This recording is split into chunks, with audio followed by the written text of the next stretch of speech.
Hi everyone, it's Christopher Swan and welcome to this week's episode of Living Your Journey. Each week I get the amazing opportunity to chat with people that love what they do in life. They understand their passions. Maybe it's a career path or the social impact that they're making. It's kind of like they're following their North Star and they're putting in the work. They also know their story may change, but they understand that they're on their journey every day. This week we get to hear from music producer Jack Rayner. You may not know his name, but you've probably heard his work. He's worked with Katy Perry on the Magic Mike movies, Dancing with the Stars, Lip Sync Battle, Britney Spears, America's Got Talent, and a ton more artists and shows. Jack helps bring new life to music, providing custom mixes, remixes, edits, and even musical direction. Jack is really thoughtful in our conversation, not only sharing fun career highlights and stories, but also sharing how he created his company, the struggles along the way, and why he eventually shifted his goals from just career to include his entire life. He's also really generous with his advice and reflections. As Jack says, we're all unique, but not alone. It's when we can come together, we can find the help that we can apply to our own paths. I love his perspectives and attitude. I think you're going to really enjoy meeting Jack. Okay, let's get into it.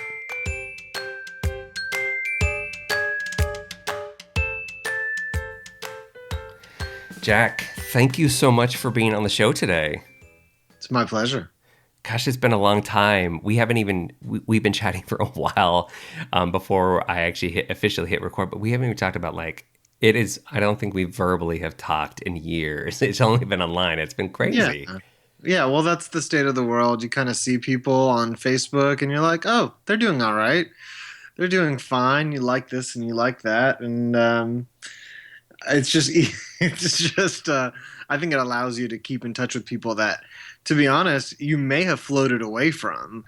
I mean, I feel like I keep in touch with more people now because of stuff like that. But it is nice to hear your voice. Yeah, I agree. And thank you. Likewise, I agree. I do stay in touch with people that I probably may have not really connected with. Yeah, and not because you don't want to. It's just because that's what happens. Totally. You float away, and it's like, oh, I loved that person, but you just kind of float away. And this helps you keep track. It's the power of that. Absolutely. Well, I'm really glad that you said yes to this and that we're chat about this. I kind of led into this about we haven't chatted for a long time, so I know stuff that you've done, but what I'm really also excited about this conversation is just finding out a little bit more deeper of the stuff that you've been working on and where you're going next. So it's even personally for me, it's not just the conversation for the show, but I'm just super excited about that. So what I'm going to do is I'm going to share something, and then I'm going to ask you to tell me the truth of it, which is, I know that you've been in music for such a long time, and you've been doing it quite a long time. But I think of you as this creative with music. You're a producer, you are an editor, you do a lot of these pieces. You've had dance, and I believe that you also have some aspirations to go a little further. You mainly produce music. You have a company that, with some employees that work for you as well, with an array of clients. The company's musiceditpro.com. So that looks really successful, but you're also working on all these shows that you're producing music or music director and these sorts of pieces. So here's my question for you. How do you describe yourself? Is it music producer, artist, creative, or is it something else? Just because I think your world is bigger than what I can see it. Well, I would umbrella all of it under producer, music producer, because at the end of the day, what I'm producing is music for people, whether I'm editing or remixing or starting something from scratch or doing a remake of something. At the end of the day, it's creating some sort of music, which I'm very happy that I'm somehow able to do on a daily basis. Does that allow you then to, when you think of that umbrella term, does that allow you then to take different projects that are maybe a little bit different, where it is, I know you have something recent too, where you were, I think the music director on, and you've done edits for other things or producers. Does that give you kind of that I guess, variable option to take on different types of projects? Well, first I don't want to. I'm probably not the typical musician. I was a dancer and I was doing music on my own at home. I still to this day, I've never taken a music class or anything like that. That's awesome. So I have I tumbled into this because I wanted to do it, and mostly because I was a huge fan of music. Yeah. It's just and I just adored and in awe of people that could do what I still to this day cannot do. And like Prince for me was one of my largest influences as a child and as an adult. I've seen him countless times, and just watching the connection that they have um, to whatever you want to call it, but there are moments with when I work with musicians that I'm watching them and I am just feeling so lifted by what they do. um, and to be able to help shape what that is and tell them, give them my advice and tell them that they should go up here or down here and have them respond to that. And the only reason I even know that is from listening to so much and having so much of a library inside my head. Um, so, I'm sorry, I kind of went off track there. No, I love that though. I think that speaks really highly of like the why.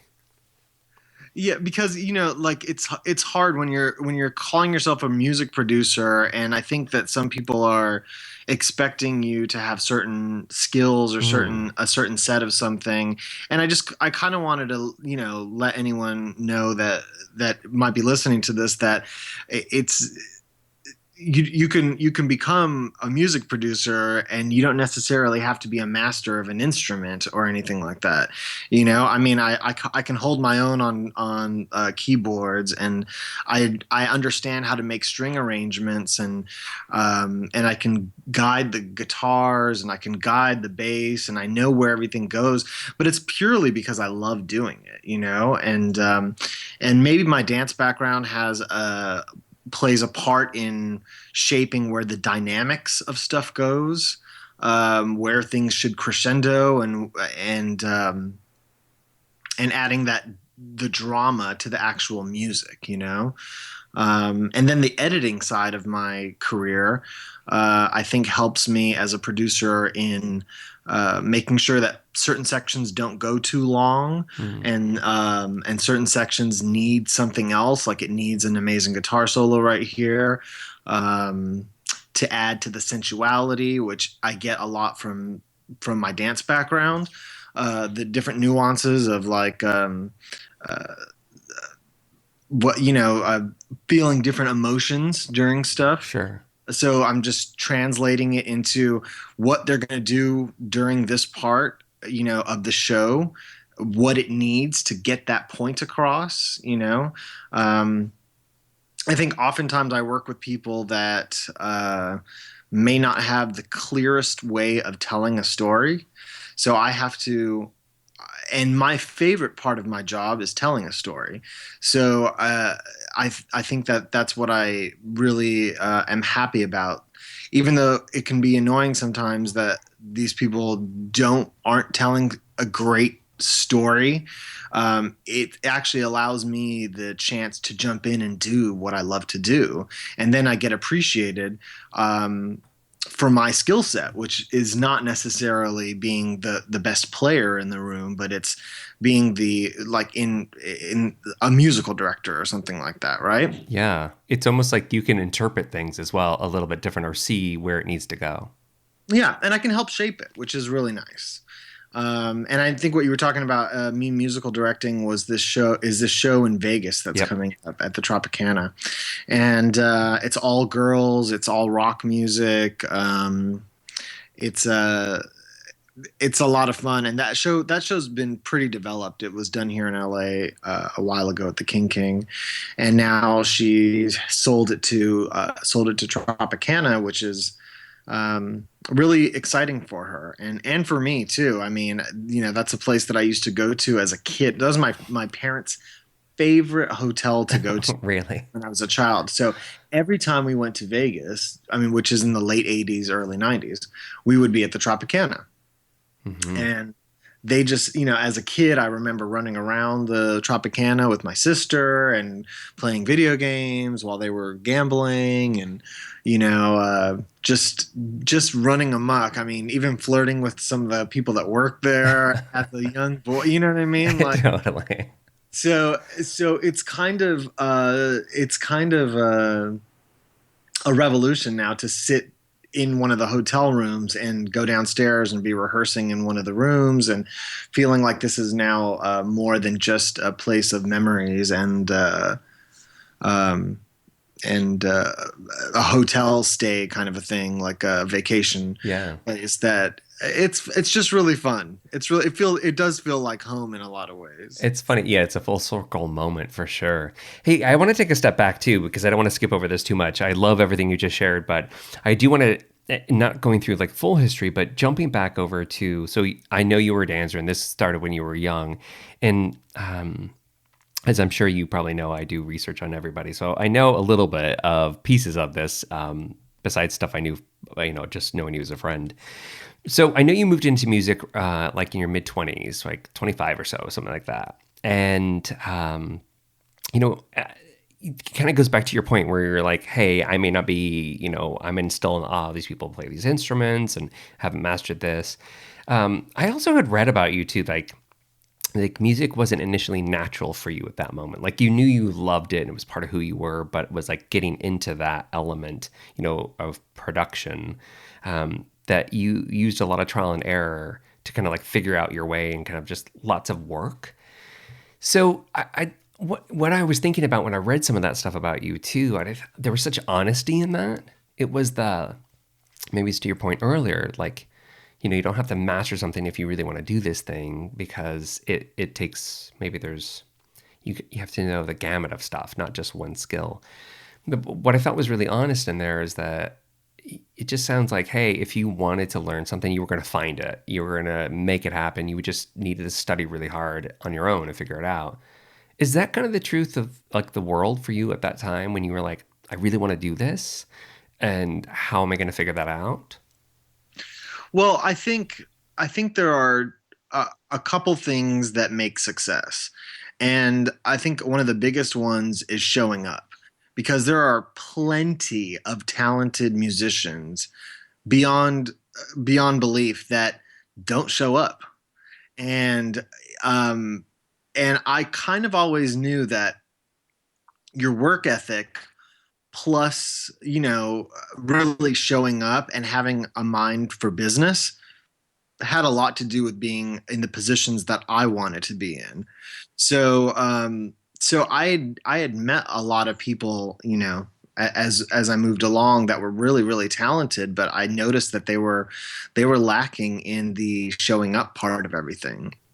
And so it wasn't like I was really thinking like, oh, I could do this because they won't be doing it. Hmm. It was more just like understanding the difference between being naturally gifted with something and then working really hard for something, and always saying yes, and always opening up your door, and being open to learning from other people and melding styles. I mean, I've recorded everything, especially in my early days where I was learning how to use my equipment, Hmm. which is something I'll explain to you later on about all of this stuff that I had gotten gifted into. But um, so like once I had all this stuff, I was like, yeah, come record. So I did Latin projects, I did rock projects, symphonic things. I mean, I would do anything, a lot of rap projects, Hmm. which is probably closest to what I actually make on a daily basis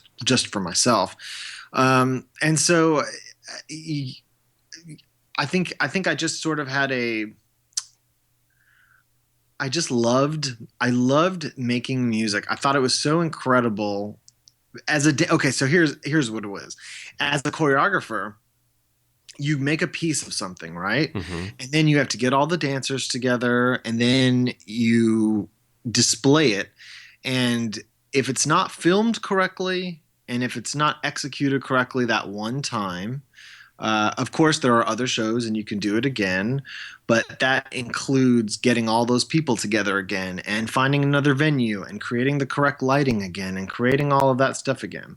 Whereas music, it was like I could sit in my studio and have a couple people come over during the course of a night or two, and we could make two or three things that could no longer be disrupted. They were flashes in time that were perfectly captured, and if we're happy with it, then we're happy with it. And there's no one that could kind of uh take that apart, you know. And if we needed to fix something, we could fix something.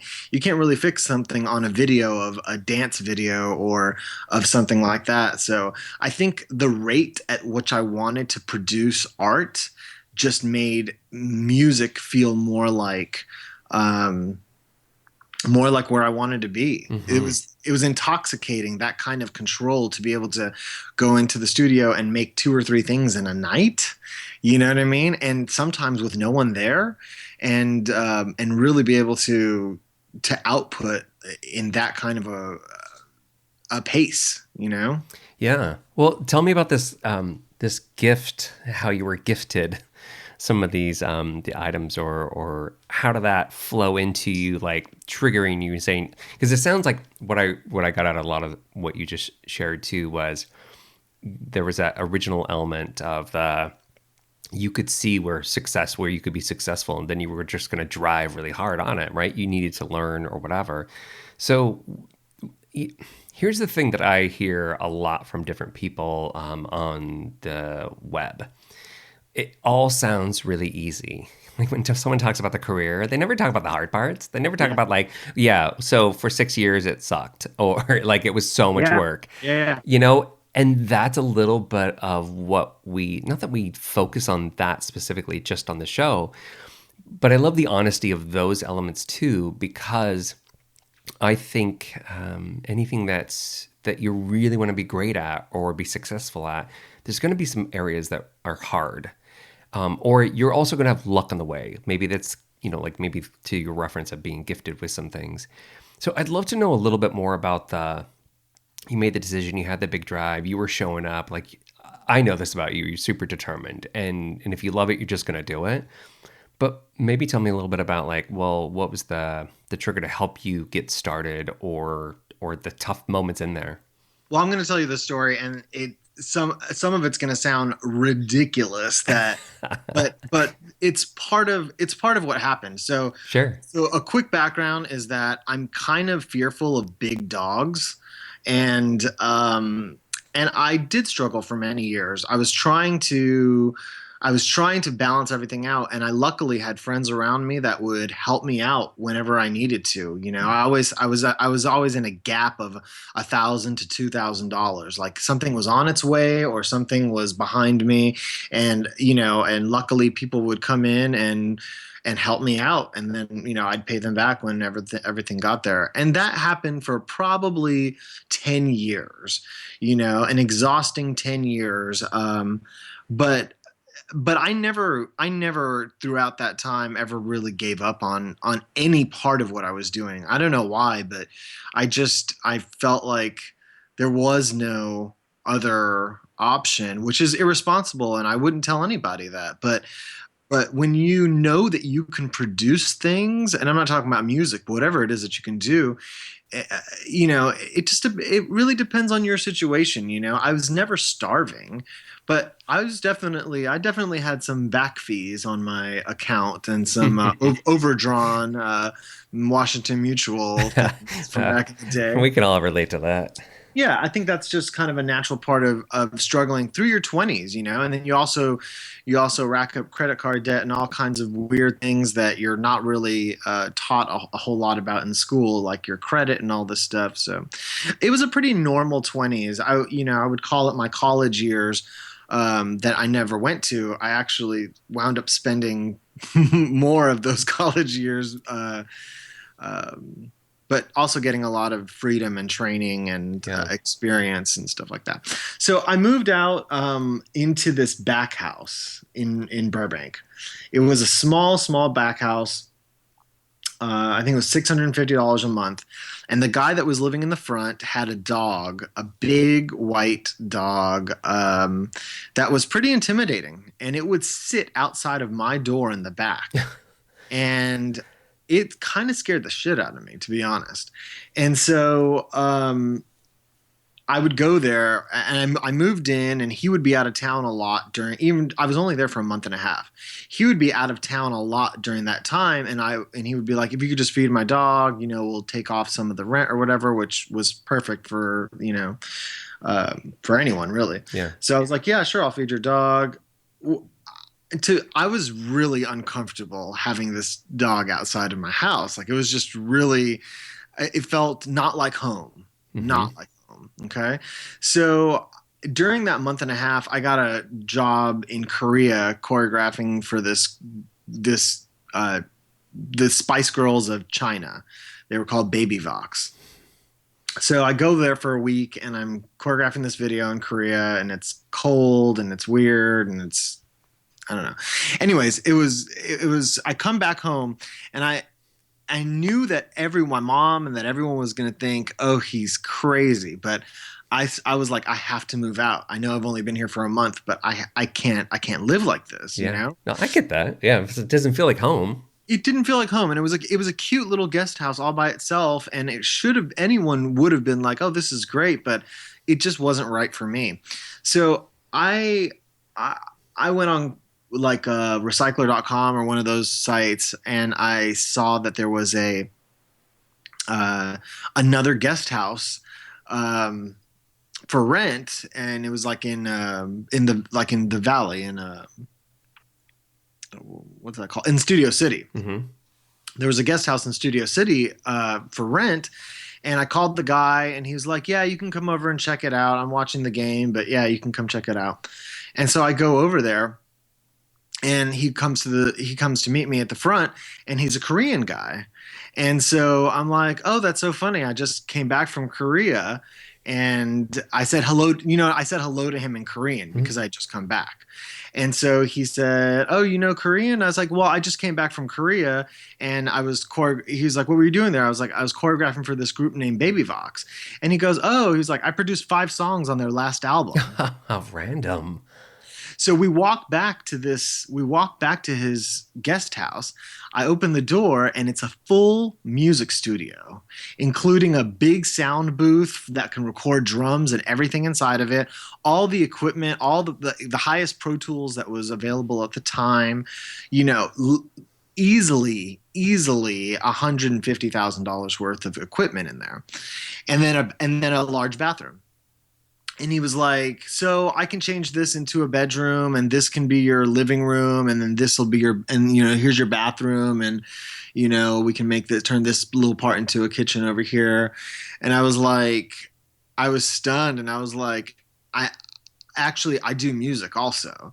I was like, it's perfect like this. If you want to just leave all this stuff, because he was saying that he was thinking about leaving the music industry. He was going to open up some Orange Julius's or something like that. And I was like, if you leave all this stuff here, you can just tack it on as some rent or whatever, and I'll swing it. I'll figure it out. And so it was going to be renting for $900. And I was paying, like I said, $650. Yeah, it's going to be renting for $900 a month, and then so he charged me $1,300 for everything the way it was, and so for overnight, basically, I had this incredible running studio with all the equipment I could ever imagine. I didn't have a bedroom or a kitchen, but that didn't really matter because I had all of this other stuff, which I knew would just propel me into, no, you know what? It was going to be sink or swim. I was either going to learn how to use all this stuff, or there was the other option, which was never really an option. What I was going to do is learn how to use all this stuff and make myself a career out of it, which is exactly what I did. So I figured out, I'd never, honestly, I didn't even have a Mac at that time. I was only on PCs because they were the cheaper ones. Mm-hmm. So all of a sudden I had this Mac, which I had to learn this new language. And then I had people coming over. And about 2 years later, after living like that, and learning how to use all this stuff with my friends and any projects that really wanted to come in just so that I could learn how to, really work it all. Um, my friend hits me up and she's like, "Hey, Talib Kweli wants to come in and record a line on one of his songs." She was like, "Do you know how to use your stuff?" I was like, "Yeah, absolutely. Bring him in," because she was a big songwriter, and Talib Kweli is he's like an underground rapper. He had a couple of hits with in the major side of stuff. Mm-hmm. Kanye produced some of his stuff. will.i.am produced some of his stuff. He's the rapper's rapper. Like he's what Jay-Z listens to. He's just incredible. Right, and he's like a New York-based rapper, right? He's Brooklyn based. Yeah, right? yeah. Because I think I know who he is. Yeah. He's the voice, and so this entire year, a year after I moved into this back house, they were the couple that owned the house. They were trying to sell it because they were not now just trying to get out of LA. Mm. So they were trying to sell this house for a year, and no one had bought it. An entire year, no one bought this place. And so Talib Kweli comes over and records this one line, and then we start talking about stuff, and we're getting along, and we're smoking and having a nice time together. And he's like, "I love this spot." And I was like, "Well, it's for sale, and so am I." And without fail, the next day, my landlord came back, and he was like, "Some guy came by to look at the place. He said he was working with you." I said, Talib Kweli? And he was like, "Yeah, that's who it is." And I was like, "Really?" And 2 months later, my landlord was Talib Kweli. Wow. He bought the house. That's crazy, Jack. Kept me there, and I was his recording engineer whenever he was in LA. So he would come to LA once every 2 months or something, and then for 2 or 3 nights we would just record whatever he needed to do, like radio spots or verses on songs or whatever. And then I got to record with all of his people when they would come into town. And so it was really good timing, because if that had all happened 2 years earlier, I would have not been able to pull any of that off, Yeah, absolutely. Can I ask a question about this? I'm going to take a step back for a second too. Like when you walked in and you saw like it was a full-on studio, and not only was it like overnight, did you get like you said, gifted all this stuff, right? But your rent also doubled at the same time. At that moment, did you in your head think to yourself, like, as you mentioned, it was like sink or swim. Did you actually have that that moment of this is sink or swim, I'm going to do it right now? Or it was like, I just can't pass it up? Like, how real in the moment did you know that you're like, okay, I'm going to push it forward, and this is the moment I need to have? It was pretty clear to me. So here's an opportunity in front of me. It's going to take a lot of learning, and you're going to, it wasn't like the rent was just a couple $100 more. Yep. It was literally double. Exactly double, $650 to $1,300, right? Mm-hmm. I don't see any when things like that happen, which I feel like they happen a lot to a lot of people. If you can see those things in front of you, then you should know that it's a sign, and you can either take it as a sign of don't do this because it's doubling your rent. Are you stupid? Or you can see it as a challenge. You can see it as a challenge and say, and then it's really up to you. Do you have the nerve? Are you up for it? Or is it are you going to get scared away because of the responsibility that's about to come? Is that natural for you to, I actually just wrote this down even. I love that. You're like, do you have the nerve? I love that you even framed it that way. Is that naturally who you were or who you are?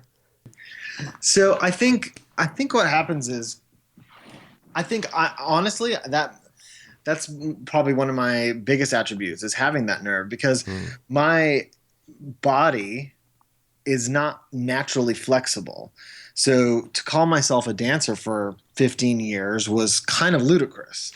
And not having any real musical training except for what I gave myself starting at like 18 or 19, there's a lot of nerve in calling yourself a music producer this many years later. You know what I mean? Like, Right.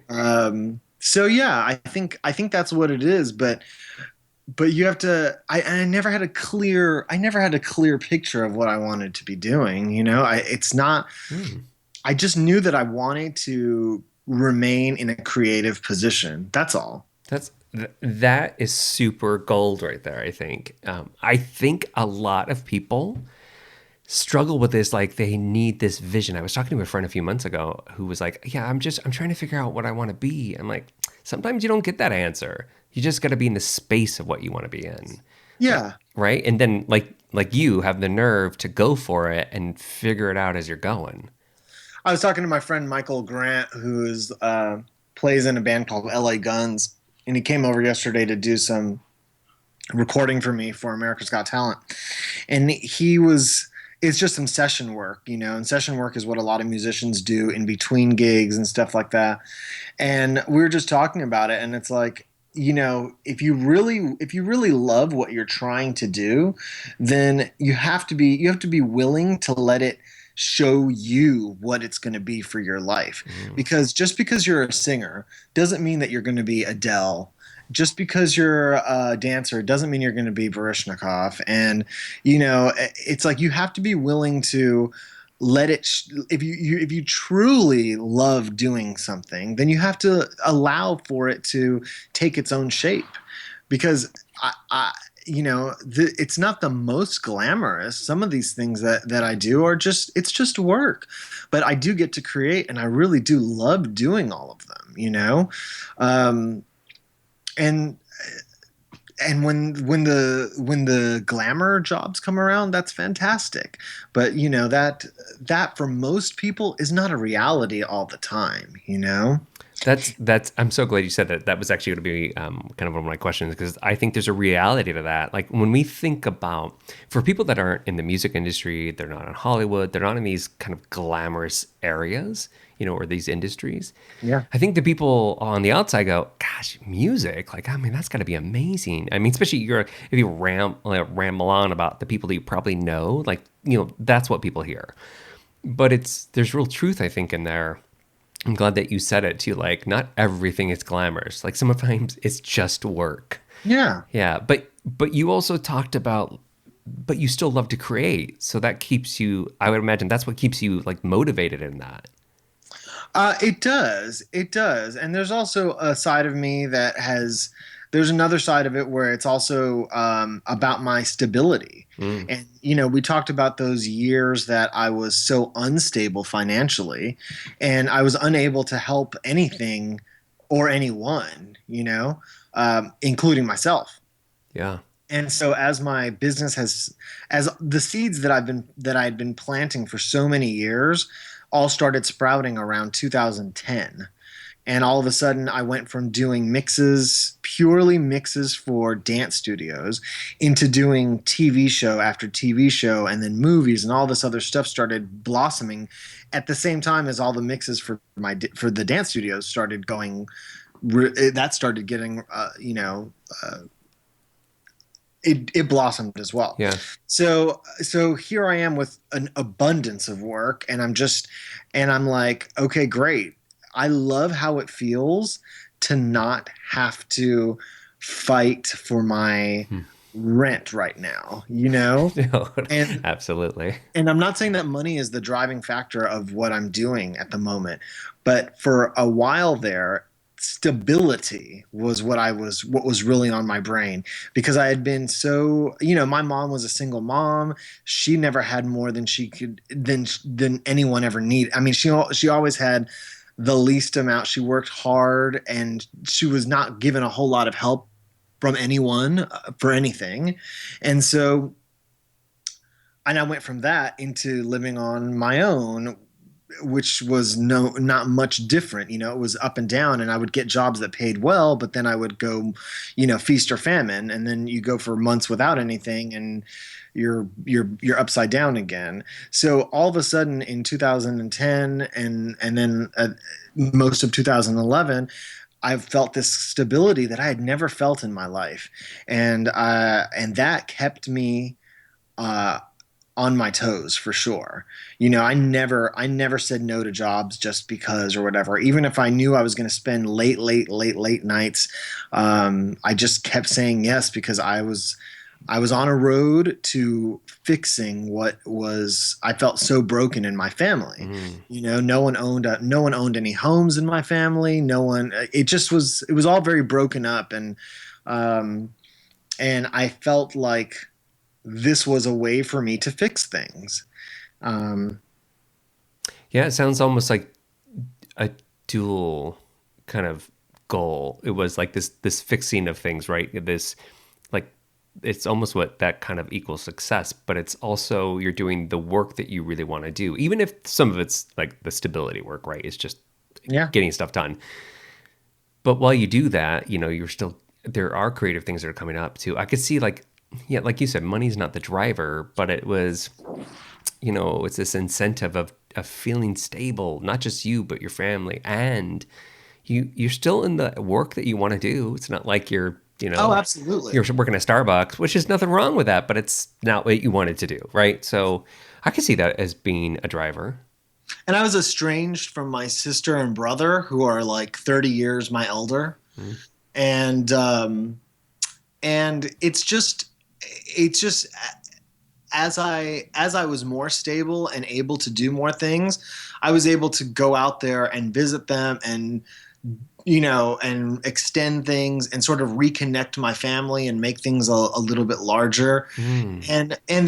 And those are the bigger goals for me. Like once the creative part of it was sort of settled, and I know that I love my job and that I can go in there and I can do my best to give whoever's hiring me what they want. You know what I mean? Yeah. Um, and I love doing it. The goals I think became bigger. Cleaning up the mess out of my 20s, cleaning up any credit stuff. I know we talked about it earlier, but I just became an American citizen, Hmm.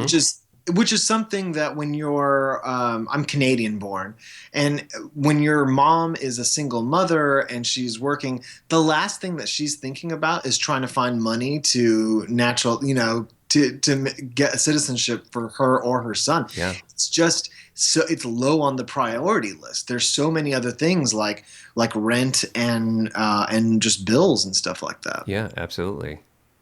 So Yeah, I think this all makes. I mean, it's actually kind of a nice evolution, really, to hear you talk about it too. Like this, it wasn't the end all be all, the creative piece. I love that you kind of bridged it even further and kind of like retrofitted it back to your life, right?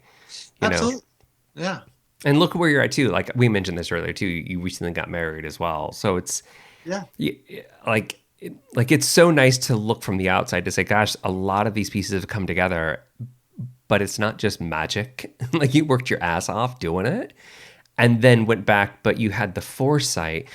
This is what I think I'm really enjoying about some of the story, Jack, is that you talked about the creative and you really were working hard for these things, but then you had the foresight to kind of like reflect on your bigger life and say, gosh, what else is going to really bring me happiness, or what else could I do? Well, I think that the creativity part of it is it's a lot of fun, like being inside of the studio and working with people. It's really fun to create something. Hmm. But I think that what's really important is holiday times and being there for family when something goes wrong or something's great, um, and maybe just I think everyone's story is personal, right? So that's Yeah. why it's not the same path won't work for everybody, you know, because maybe people didn't have maybe their path wasn't as broken as mine was. So they didn't need to work as hard to fix it, right? Yep. So maybe my goal and pushing as hard as I did was because I needed to fix certain things. Whereas other people may have a healthier family life or a healthier, you know, financial life or something like that. So it doesn't. So not everyone's willing to take those like swings when there's nothing behind it. You know. Um, Yeah, absolutely. yeah. And I think this, right, to the point of the show, is to find a little inspiration there to apply it to whatever your path is. Yeah. Yeah, because maybe it is as broken, but it looks different, you know. Yeah. Yeah, so it's about the way we apply things. I'm curious. I'd love to ask a little bit because we've only danced around it just a little bit too. Thinking about back to your career, what are like now that you've gone through this really, I don't want to say hard time. It's more about like you've just, you know, you paid your dues, you really worked on these things, and now you're doing fairly well. And I mean, it appears that I would say successful. And I never think about that as money. It's about doing the work that you really want to do, and you're having these wonderful things in life. Are there some career highlights or different highlights in your life? And I kind of brought this up because we talked about the you being married and becoming a U.S. citizen. Are there some career highlights for you that kind of stand out for you, or like that were maybe kind of a moment of, yeah, like I'm really doing the stuff I love? Well, I have general moments of that every time I hire a musician in, Mm, and they put down something, and I'm just kind of blown away that that was ours, yeah. you know, and like I put that in the right place. They played it correctly. We worked it out, and I'm very satisfied at the end of that evening for sure. Probably more than I can ever share because no one really, I mean, my husband or anyone who's around, no one really wants to hear you come in, you know, doing cartwheels every night after, right? Oh, I totally know what you're talking about. Yeah. Right. Yes. Yeah. I have. But but definitely like when I was working on Katy Perry's Prismatic tour, and she called me in to I'd been working on her on a couple of her songs for the show, and I was trying to bridge two songs together, and they were pretty far away from each other as far as like BPM and key. So it was a specialty sort of a thing that needed a lot of care. Mm-hmm. And she called me in after a couple of versions, and she just wanted to listen to it with me. And she was listening to it, and she was like, the tempo is a little up on that song. And it was a hair up, but it was because I was trying to keep it closer to the other one behind. Mm-hmm. And she was like, the swing is off. And I listened to it, and I was like, oh, wow, you really know what you're doing.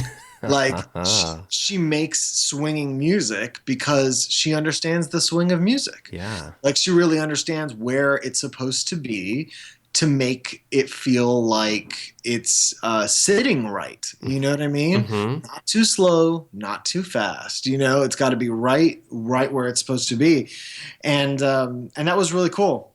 And then for that tour, also, I had done a remix for one of her songs, and it was going to be where she's changing clothes. So it's a video. It was only video that she had filmed to this piece of music that I did of a remix of hers. Yeah.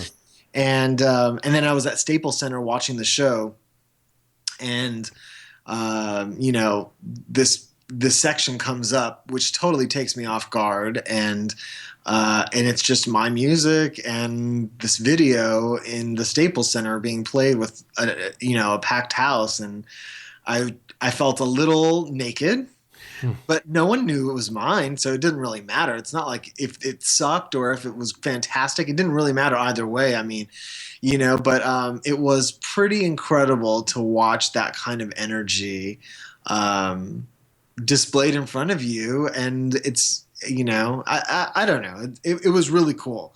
So it was one of those moments that always makes me really happy, and I feel accomplished. Yeah, absolutely. I also love that you put in there that you felt a little naked. That's really so there's some truth in that, and I think that speaks to the artist side of you. Yeah, because 20,000 people could start booing. Right? I don't know You're who like, did well, are this. they booing at the video or the music? It's one of the two. And they obviously didn't. They all clap afterwards, and it's a really great feeling. The only person that knew it was mine was my husband, who was next to me, and maybe in my drunken stupor, I may have told a couple of other people around me, but obnoxiously so. But it's like you want to share stuff like that with people, but then you're also your production. You're part of production. You're just a piece of the large pie. Yeah. Yeah, absolutely. Yeah, that's so great. I mean, that's a great accomplishment. And it's not just that it's, a big star, but it's also just seeing it come together. And also you even worked it out with her. Like, I kind of love that she called you on something. Not that it was you specifically that was doing something wrong. It was just that, like you had to go to like She knew her song very well. totally like, and you just like, it was a little toe to toe, like, okay. And it was almost like, yeah, you need step up with me. Like she was Yeah. part of it. And I love that. And then maybe even that happening and then seeing like the reveal afterwards, that's what makes it even better. Yeah. So here's another story, and Yeah. let me know if I'm rambling, but okay, so Prince tweets this song, and it's a video of this girl singing, and it's all a cappella. She's kind of doing do do do do do doots, Yeah. Yeah. and then she's singing on the song, right? And and he tweets this song, and I'm like, oh, I love this. So I really, really quickly threw the song onto my program, and I started making a beat around her voice, like basically producing out the rest of the track. Yeah. And then I stuck it against the video again, and I put it back up online, I think within 4 hours. And I was like, it was a rainy day, and so I just kind of felt like doing it, and I had a moment, so I just did it, and I put it right back up online, and I put it as Aaron Allen Kane remix, um, and the song was called Hollow. And within like 20 minutes, Prince retweeted my version of it, Wow. which I thought was pretty cool because he doesn't like remixes very often. He hates when people, well, he hated when people remixed his own stuff. So I thought it was pretty interesting that I was just really overtaken. This is someone that I had followed, so closely and learned so much and seen so many times in concerts. So for him to even acknowledge the presence of my music whatsoever. Absolutely. After somebody you admire for so long. Yeah, it was pretty cool. Is that on your YouTube channel? I'm not exactly sure. I think it got taken down because her video was in the style of this really famous painting. Okay. And there was a copyright thing that took it down. I may have put it on SoundCloud. I think it's on SoundCloud. Okay. Yeah. I asked because I was like, oh, if it's out there, then we'll link to it to hear it for sure. I'll send you a link to it. Yeah, do that. Okay. Yeah. But yeah, those are pretty awesome stories. I know you have a ton because you've just worked with so many different people. And, we're going to link out to a few different pieces for sure. But I think it's nice to hear you talk about like real, like it's almost commercial success, I think, with the Katy Perry piece. And then to like Prince that's so great because I know how much you had admired him.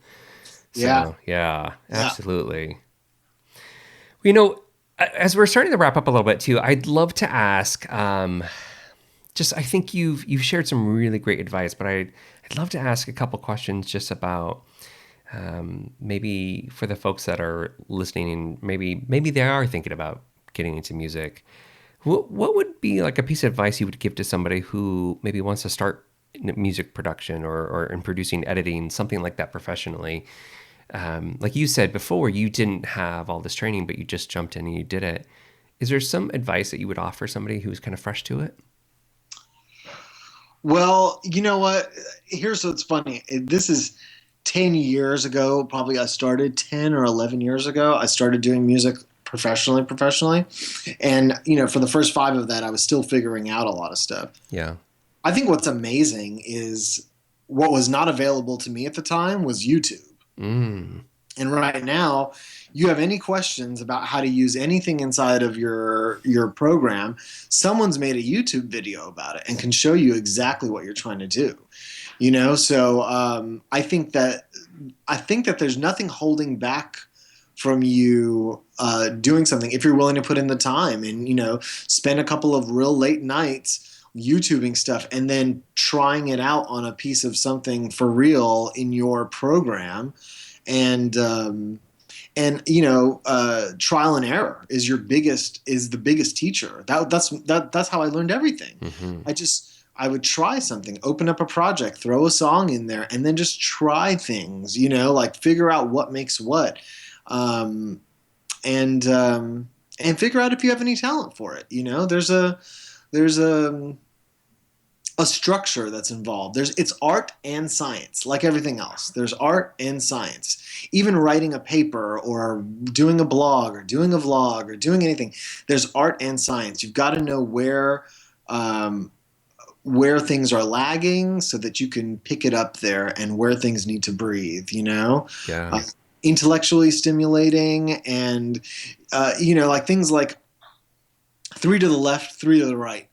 That doesn't always work. Sometimes it's got to be 3 to the left, 2 to the right, because you need to throw off your listener to keep them interested. Mm-hmm. Do you know what I mean? Yeah, absolutely. That's super smart. I think that applies to any kind of art. It's like you talked about a vlog, whatever. Yeah, you got to change it up, and that's the talent you're talking about.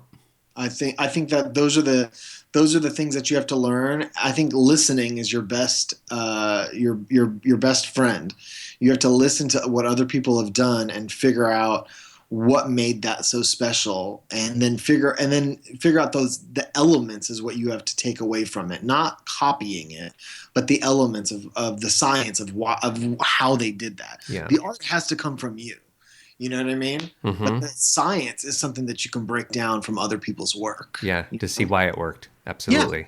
Yeah, totally. As you're looking to the future, I mean, I know you're working on more stuff, but what's the future look like for you? Is it continuing on the same path of music? Is it something bigger, further? I think I've always wanted to direct. As in film? As in film, yeah. That's awesome. I think using my dance background and my music background will benefit me greatly when working with certain things like that. Working with dialogue and emotion and storytelling and just being, hopefully creating things that are unique but classic. But there's a lot to learn, and I'll just go ahead and teach myself. And now you have YouTube. It's so true. It's so funny because as we've talked this whole time, I actually wrote down a word that made me think of you. It was storyteller. And we didn't talk about that at all in the beginning, but you mentioned story about like the song and maybe the person that comes with you that has the music, but they're not telling a story, and you can bring that. And as you told stories the whole time, you would explain your situation and scenarios through stories. It was really true to me that you're a storyteller. It seems natural to move that forward from just music into maybe incorporating a story, maybe it's film. So it doesn't surprise me. I mean, I was a little surprised when you said it. I was like, oh, really? But then I thought, of course. Well, why not? That's what you do. You tell stories. I'd like to. I think it can be. I think it's what helps us. I think storytelling at the end of the day is sharing, and that's what we're here for, is to share. We all have such unique backgrounds and need help sometimes, and other people can help by doing what you're doing on this vlog. It's like helping people on this podcast. Excuse me, doing what you're doing on this podcast, which is helping people share their stories and realize that they're not the only one. Mm-hmm. You're unique, but not alone. It's very different. most people are going through a version of what you're going through. So it's just you have to find that common ground, and I don't know. I think it's a fun thing to share in other ways. Yeah, absolutely. Yeah, I see that, and I love that. I love that you wrote or said that. You know, you're unique, but you're not alone. That's the truth of it. Well, that'll be exciting if you start to teach yourself some of the film directing. I will obviously be paying attention. That'll be fun. So one of the last questions I like to ask folks, I always say consistently, but I'm not ever consistent about stuff. And I think that's because I want to keep people fresh. But because you are in this entertainment media type of industry, is there anything that you're consuming right now that you're really enjoying? And so that could be music, movies, art, something like that. But is there something that you're really loving right now? Well, I would say Stranger Things on Netflix. Yes. Which I think is just a cultural thing right now that everyone loves. And there's a video of the guy who makes all the music for it. His name is Luke Million. And there's a video of him making like what is basically the opening theme. Yep. And he's doing it all in one pass. It's pretty amazing. He's got 10 keyboards around him, and they're all in a couple of drum machines, and they're all moving at the same time. And he does the entire theme in real time. So it's stunning to watch. So the music I think is really cool, and the vibe of it's really amazing. I think TV right now is TV shows in general are the most stimulating of all media. I feel like movies are super dumbed down. I think it's hard. I think it's one way or the other. It's either really, really harsh and raw, or it's very, very dumbed down. So you have something like Tangerine that's super, super raw, or you have like a lot of the superhero movies, which are not really meant for anyone that's over. At least the dialogue is not meant for anyone that's over 12 years old. You know. Which is hard because, well, maybe I liked the other ones, the older ones, because I was 12 years old. But you know, even something like The Dark Knight with Heath Ledger it felt like you could, it was intellectually stimulating enough. The performance was, you know, not cheated really. Yeah. And I know what you mean about the TV. I completely agree. I've just shared this with a friend. I said, TV is so different than it was. The creative outlets or the freedom that we have, I feel like it's intellectual. And Stranger Things, absolutely. I've been really enjoying that as well. And I have seen the video that you're talking about. Yeah, like I've been so obsessed with it, Jack, that I was on SoundCloud, and there's all these people that have created like music inspired by, covered by. I've created a playlist of all the songs. That's so cool. I'll send it to you after we're done. Please do. And I've been like tweeting it to everybody I know. Like I've been obsessive. Really but what I love about this stuff is it's the creativity, and they can be smart and intellectual, and even if that show's not your thing, you can find it somewhere on one of the channels. You know, I've even been watching some stuff on Vimeo, which is not your standard for those sorts of things, but they've had an arm in it. You know, it's also what I find refreshing is people are getting a different break in it in the industry. If you want a first time, you know, director or producer. So yeah, I'm glad that you said some of that stuff. I think it's really wonderful to see it. I mean, for me, it's like everything from Breaking Bad to Fargo to House of Cards to Transparent. I mean, there's just so much quality TV at the moment that it really, I mean, that's the whole Netflix and people are just, you know, the majority usually knows what's going on, and that's what's going on right now. People binge watch stuff because it's really good. Yeah. You know? Yeah. So I think that's what I'm most into. I'm music wise, which I'm sure is kind of more of your question of what I'm into, but and which is why I brought up Stranger Things because of its connection to music. You know, like sometimes I have to stop. Come here. Sometimes I have to stop and stop watching Stranger Things because I just need to like digest that piece of music because it's so cool. You know. Um, Yeah, absolutely. Yeah, it's interesting. There, we had a guest on maybe a month ago. It's a musician named Color Theory, mhm. and he does a lot of like synth pop, and he had done like he was doing EDM for a little while as well, but like just because of the synth, it's not that it's the same, but it's sort of related. Yeah. So I've been wanting to ask him. I haven't sent him a message yet, but I've been wanting to ask him like if he's been inspired by any of that, because it's taking that vintage thing we knew from the '80s and kind of bringing it back in a different Yeah. way. Yeah, so I think it's people have been really fascinated by it. So I understand that you could like let me pause and just like digest it and understand what he's doing. Yeah. Or just be annoying and be like, "Oh my God, that was so cool." Yeah, for the non-music people. But yeah, I do really dig that. And then music wise, to be honest, I'm a little, I do make a lot of music and I work with a lot of music day in and day out. Yeah. So I think that's why I lean towards watching shows and things like that in my free time, Um, Is it like a fatigue a little bit of yeah, yeah.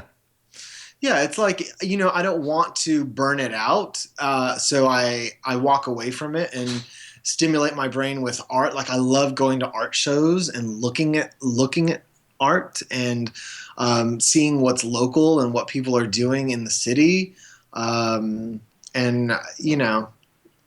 Yeah. just escaping and finding a different way to escape.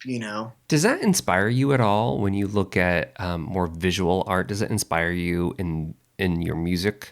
Completely. I think that it all has a sound. I think visuals have a sound. It's what you hear personally, um, and I think some have a louder sound than others, or a brighter color. I think you Mm. just have to. I think it's the individual. I think there's a temperature on everything, and you can see if something's really emanating bright and really reads as loud and you can hear music or you can hear something that would be really associated with that, which is why again something like Stranger Things works. It's sort of the perfect combination of the right kind of music matched with the right visuals and the right tone and the right warmth, and then all of those things that come together that that don't happen all that often. But yeah, I think you can get inspired and hear music and all kinds of stuff. And I to be honest, I'll be honest, I'm only now starting to really be able to um, picture what I want to do. Sometimes it'll happen when I'm driving or in bed right before I go to sleep or something like that, and hear what it is that I want to make tomorrow and wake up and remember that and be able to execute it. I'm like, it's still now like usually it's what's going on when I'm right in front of my screen, but lately it's been like a clearer picture that is completely remembered, and then I get to sit down the next day and go, let's do something like this. And wow. yeah, it's fun. I'm sure it's what a lot of producers always have, and I've always heard that prolific musicians, they can write out an entire thing, which I don't know how to write, and anything really, but they can write out an entire opus, or they can just do that stuff off of knowing where things are supposed to go. Um, That's interesting. Yeah, yeah, I wonder if that even comes with time and experience and like immersion into it for so long. yeah, Wow. finally. That's fascinating. I feel like I'm like maybe at some point we should probably end our conversation because I could talk to you forever. I'm really Oh, fascinated by this, but probably but so. Jack, really, I think this is it's actually been it's delightful actually to kind of talk through just your experiences, but also I think your interpretation of how you look at the journey of it, and also just the industry and things that are bubbling up there. So this has been really exciting. And thank you so much for being on the show today. Well, thank you, Christopher. I'm definitely the lucky one for sure. Yeah. Well, I think we're all lucky because what people don't know is also we hear your music in so many things. The last question we'll end with is if people want to follow along with you online and see your work or just be able to see what you're up to, where online should they follow? JackRaynerMusic.com. Great. And is that the master place to go to, as well as like, would you suggest any social sites or send them all to the website? Yeah, that's it's probably going to be up in a couple of days, and that site is going to have a lot of videos of all the stuff that I've done, like the Magic Mike stuff and all the upcoming stuff that's going to happen, and it has the link to my Twitter and Instagram. I just honestly, all of those things, I get them all mixed up because they're not the same name. So I'm like, let's get Jack Rayner Music is a lot easier for me to remember. And then they can just, follow if they'd like from there. Oh, it totally makes sense. I have my own website, so yes, I know. I understand that. Exactly. Well, Jack, this has been great. Thanks again. I think people are really going to enjoy this conversation. Thank you so much, Christopher. And send me that playlist. Oh, absolutely.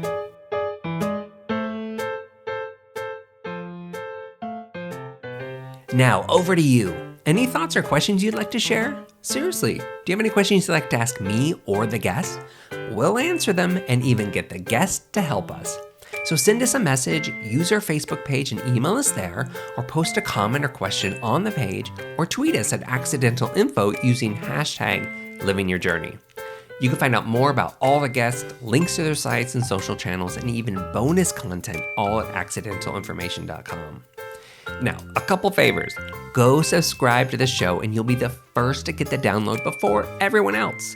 Also, take just a couple moments and head over to the show in iTunes or wherever you listen to podcasts and give us a quick review. Quick, easy, and I would love it. This totally supports us and it helps me bring in interesting guests each week and keeps the show going. Also, I love to read them and see what you guys are really thinking. Thanks for joining the conversation, and remember, Living Your Journey is available every Tuesday. Until next week.